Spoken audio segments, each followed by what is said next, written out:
Ronan Loas, alors vous êtes vice-président du conseil départemental du Morbihan, vous êtes aussi conseiller communautaire de Lorient Agglomération et surtout maire de Plumeur. Autrement dit, vous connaissez bien le maillage des collectivités locales en Bretagne et du coup, vous connaissez aussi les imperfections de la numérisation du territoire au sein de la région. Et d'ailleurs, peut-être que vous ne serez pas totalement d'accord avec tout ce que vient de dire Martin Mérier. Alors c'est vrai que Plumeur, ville moyenne, c'est vrai qu'on est, contrairement à Rennes, voilà, où ces grandes métropoles, il y a des French Tech, la problématique a été évoquée de comment irriguer tout le territoire en réseau, parce que pour avoir ces nouvelles entreprises, ces nouvelles technologies, il faut être connecté.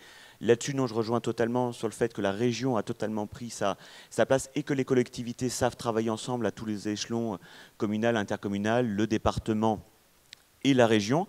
C'est également important d'avoir des parlementaires parce que ça s'était rendu aussi possible grâce à la loi de 2004 sur la loi de confiance dans le numérique où dans le Morbihan, le conseil départemental a été une des premières collectivités à mettre un réseau d'initiatives privées parce que c'est vrai que la difficulté c'est toujours, autant il est facile d'irriguer en réseau au début de la DSL, même si on arrive à la fin de ce réseau cuivre, le territoire était assez vite couvert mais il reste toujours ces derniers pourcentages et dans le Morbihan c'est 10%. À l'heure actuelle, on est à près de 99,3%. Évidemment, il y a des îles et des endroits, ces fameuses zones blanches où de connecter une seule maison coûterait quasiment aussi cher que faire les 10 premiers pourcents de réseau. Mais le département, pour faire ces 10%, ça a été un coût d'environ 12 millions d'euros. C'est vrai que c'est là que la force publique est également importante parce que avoir du réseau, c'est la base du service public, c'est la base de rompre l'isolement de certains territoires, de permettre l'implantation de certaines entreprises.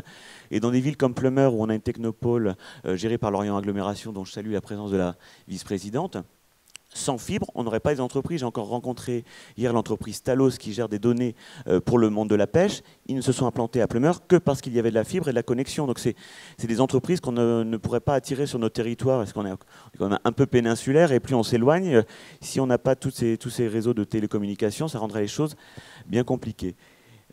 Ces 12 millions, il faut aussi souligner l'importance du financement de Mégalis, qui a pris son rôle là-dessus, et également des fonds FEDER. Bon. Là, je faisais un point sur la DSL, mais la FTTH, c'est quand même l'avenir. Je crois qu'on n'a toujours pas ciblé quelle était la limite de ces technologies de télécommunication.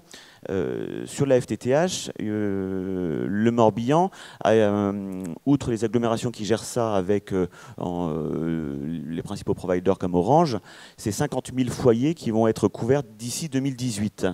Donc c'est quand même une grande partie du territoire, dont les îles. Belle-Île est déjà connecté en fibre optique, Groix le sera prochainement, et c'est toujours dans les logiques partenariats entre les réseaux, enfin les collectivités qui vont financer voilà, cette connexion du continent vers les îles, mais aussi avec d'autres interlocuteurs. Ça a été rendu possible parce que, au lieu de faire passer X câbles entre les îles et le continent, c'est ERDF qui dans ses gaines, permet la mise en place de réseaux de fibre optique. Et on va prochainement connecter l'île de Groix avec un réseau ERDF. On est justement en train de négocier pour que, ça va partir d'ailleurs de Plumeur, mais qu'il y ait une connexion fibre optique également dans la gaine. Donc on voit qu'il y a un vrai impact, il y a une vraie création d'emplois qui n'est pas délocalisable sur tout le territoire avec la mise en place de ces fibres-là.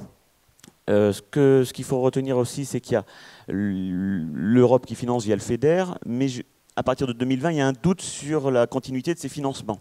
Donc là, ce sera aussi un rôle pour nos parlementaires européens, parce qu'on a encore dans le Morbihan, dans le schéma, après 2018, 80 000 prises FTTH à implanter. Donc c'est vrai que pour revenir au réseau, je trouve que ça fonctionne plutôt bien entre la région, le département et les intercommunalités.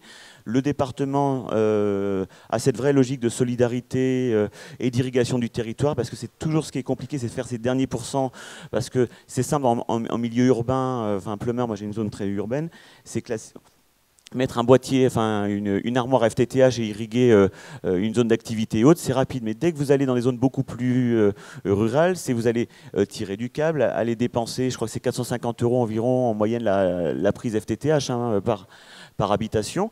Donc vous allez démultiplier l'effort public pour avoir une vraie équité sur le territoire. Mais donc voilà à peu près moi ce que je voulais dire, parce qu'il y a un certain nombre d'éléments qui ont déjà été dit, c'est vrai que ça pouvait être redondant, donc j'ai essayé moi de prendre l'exemple plutôt voilà, au plus proche du local, mais s'il y a des questions, bon, je suis à disposition. D'accord.